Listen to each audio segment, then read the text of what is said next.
பெரும்பாலும் டீனேஜ் பொண்ணு வளர்க்கக்கூடிய சிங்கிள் பேரண்ட் ஃபேமிலியில் தன்னோட அம்மாவை சொசைட்டியில் எல்லா ஈவெண்ட்ஸில் எப்படி ட்ரீட் பண்ணுறாங்க, தான் அம்மா எப்படி ஃபீல் பண்ணுறான்னு பார்க்குற அந்த டீனேஜ் பொண்ணுக்கு நிறைய மனக்குழப்பங்களும் கேள்விகளும் வரும். அந்த கேள்விகளை அவள் உங்கள் முன்னாடி ப்ரெசென்ட் பண்ணால் நீங்கள் எப்படி ஆன்சர் பண்ணுவீங்க?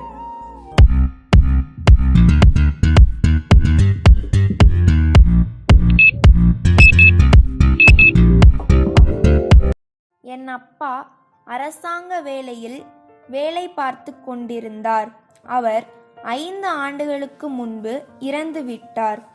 அவர் பார்த்து கொண்டிருந்த வேலை என் அம்மாவிற்கு கிடைத்ததால் எங்களுக்கு வருமானத்தில் ஒன்றும் சிக்கல் இல்லை. என் அப்பா இல்லாததை தவிர எங்களுக்கு வேறு ஒன்றும் குறையில்லை.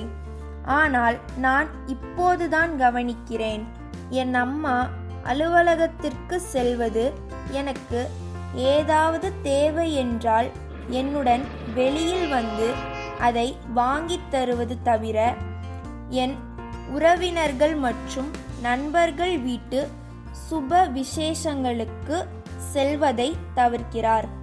ஆனால் யாராவது இறந்த வீட்டிற்கு சென்றால், இறந்தவர் ஆணாக இருக்கும் பட்சத்தில் அவர் மனைவிக்கு செய்ய வேண்டிய சடங்குகள் அனைத்தையும் என் அம்மா செய்கிறார். ஒரு நாள் நானும் அம்மாவும் வெளியில் செல்வதற்காக வெளியே வரும்போது என் பக்கத்து வீட்டில் இருக்கும் நபர் அலுவலகம் செல்வதற்காக வெளியே வந்தார். என் அம்மாவை பார்த்ததும் உள்ளே சென்று விட்டார். இதை பற்றியெல்லாம் ஒன்றும் புரியாமல் அம்மாவிடம் கேட்பதற்கு என்னை போன்று தனியாக இருப்பவர்களை பார்த்துவிட்டு வெளியே சென்றால் அந்த வேலை நல்லபடியாக நடக்காது என்பது அவர்களின் எண்ணம். மேலும் என்னை போல் இருக்கும் பெண்கள் இப்படித்தான் இருக்க வேண்டும் என்று முன்னோர்கள் கூறியிருக்கின்றனர். அதைதான் நான் பின்பற்றுகிறேன் என்று கூறினார். என்னால் இதை ஏற்றுக்கொள்ள முடியவில்லை. இதற்கு நான் என்ன செய்ய வேண்டும்? என் அம்மாவும் இதே போல்தான் நடந்து கொள்கிறார்கள்.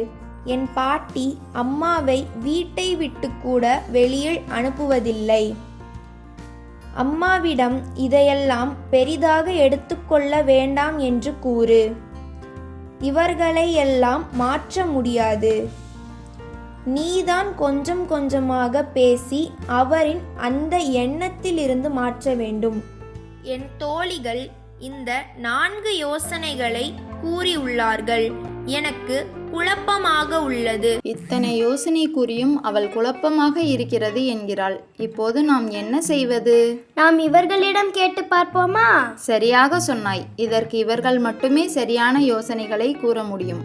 அப்படியானால் அவர்களிடமே கேள். ஃப்ரெண்ட்ஸ், நீங்களோ உங்களை சேர்ந்தவரோ இந்த மாதிரியான சூழ்நிலையில் இருந்தால் என்ன செய்வீர்கள் என்று உங்கள் கருத்துக்களை உங்கள் பெயருடன் கீழே கமெண்ட் செய்யுங்கள்.